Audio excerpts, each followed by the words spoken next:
নমস্কার বন্ধুরা, আমি রিমা। আমার এই ছোট্ট চ্যানেলে আপনাদেরকে জানাই সদর আমন্ত্রণ। আজকে আমরা বেড়াতে এসেছি গোলাকোন্ডা ফোর্ট। আগের দিন যে ভিডিওটা করেছিলাম সেটা শেষ করতে পারিনি, কারণ ভিডিওটা শেষ করতে গেলে অনেকটা বড় হয়ে যেত। তাই আজকে সেকেন্ডটা আরম্ভ করলাম। এই দেখতে পাচ্ছেন, এটা হলো গোলাকোন্ডা ফোর্ট। এই ফোর্টটি প্রথমে নাম ছিল গোল্লাকুন্ডা। ইতিহাস অনুযায়ী এই ফোর্টটি বানানো হয় 1143 সালে হিন্দু রাজা কাকাতিয়া প্রতাপ। উনি ছিলেন ওরাঙ্গেলের রাজা।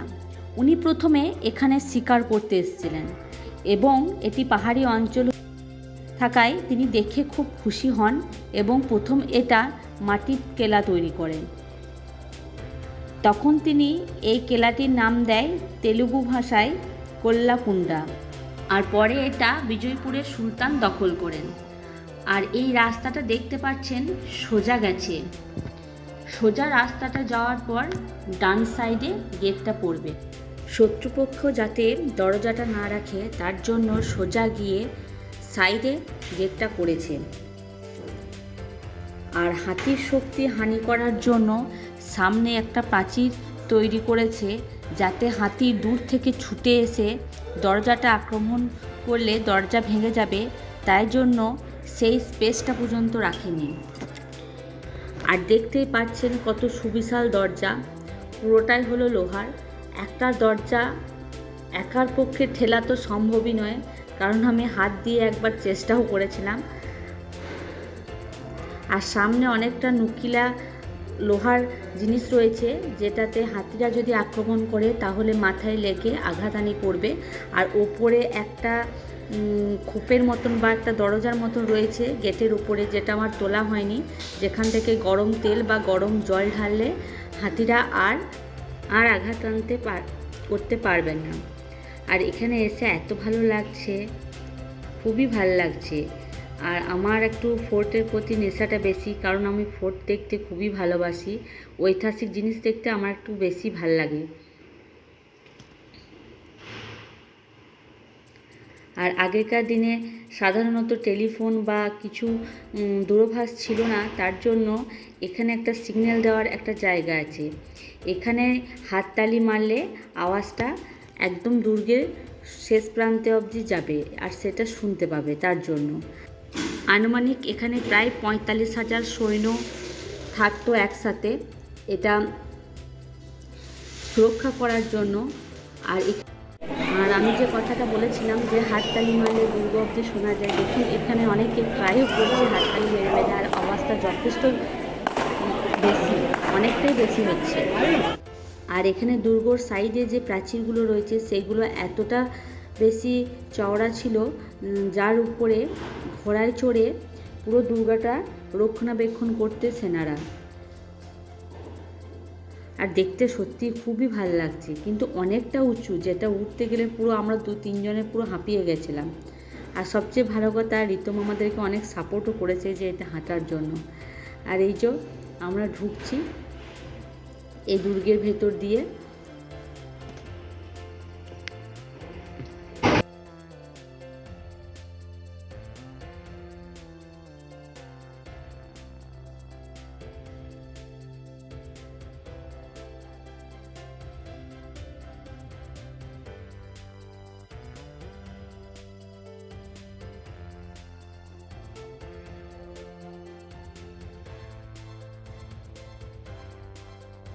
আর এখানে আরও শোনা যায় যে কোনো শাহী ঘরের কোনো রাজা যদি মারা যেত তাহলে তাকে মেন দরজা দিয়ে বের করতো না, কারণ তিনি মারা গেলে সেটা যদি ছড়িয়ে যেত তাহলে অনেকে আক্রমণ করার ভয় থাকতো। তার জন্য তাকে সুড়ঙ্গ পথে বাইরে নিয়ে যাওয়া হতো, শাহীভাবে নিয়ে যাওয়া হতো।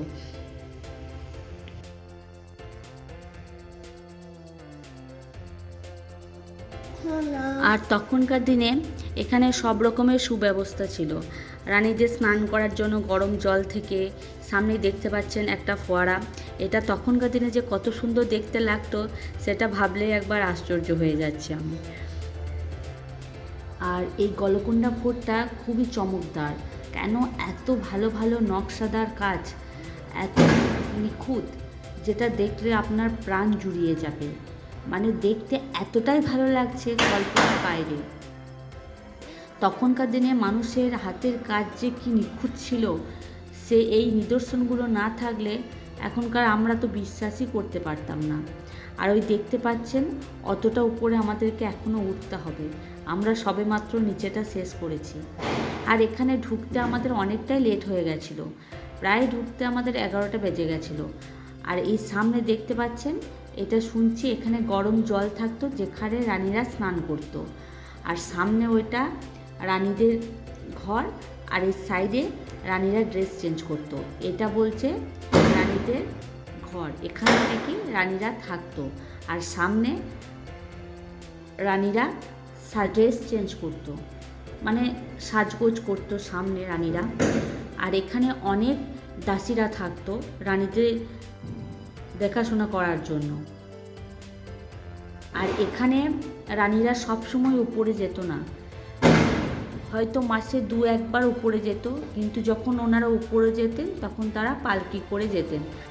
আর একবার পুরো উপরের দৃশ্যটা দেখে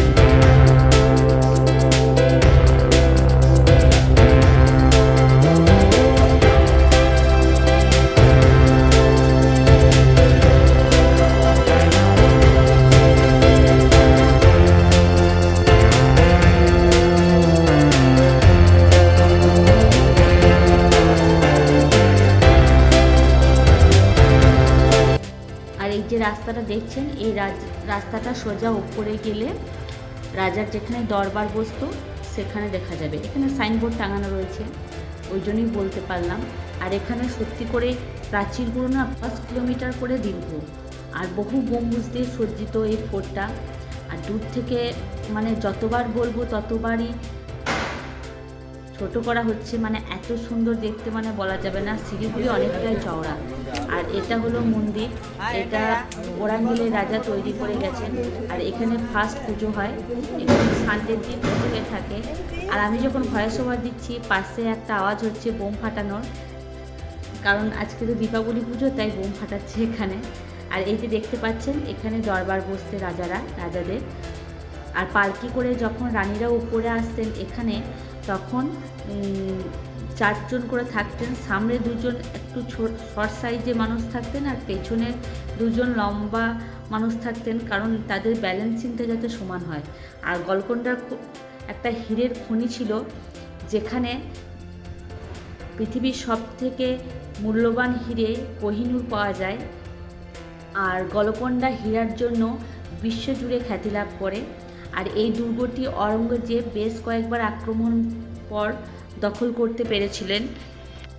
আর অরঙ্গজেব এটা দখলের পর অবহেলার জন্য এই দুর্গটি অনেকটাই প্রভাব হারিয়ে যায়। এখন একটা অন্যতম ভারতের নিদর্শন বলতে পারেন। ভিডিওটা ভালো লাগলে অতি অবশ্যই লাইক, শেয়ার, সাবস্ক্রাইব করুন।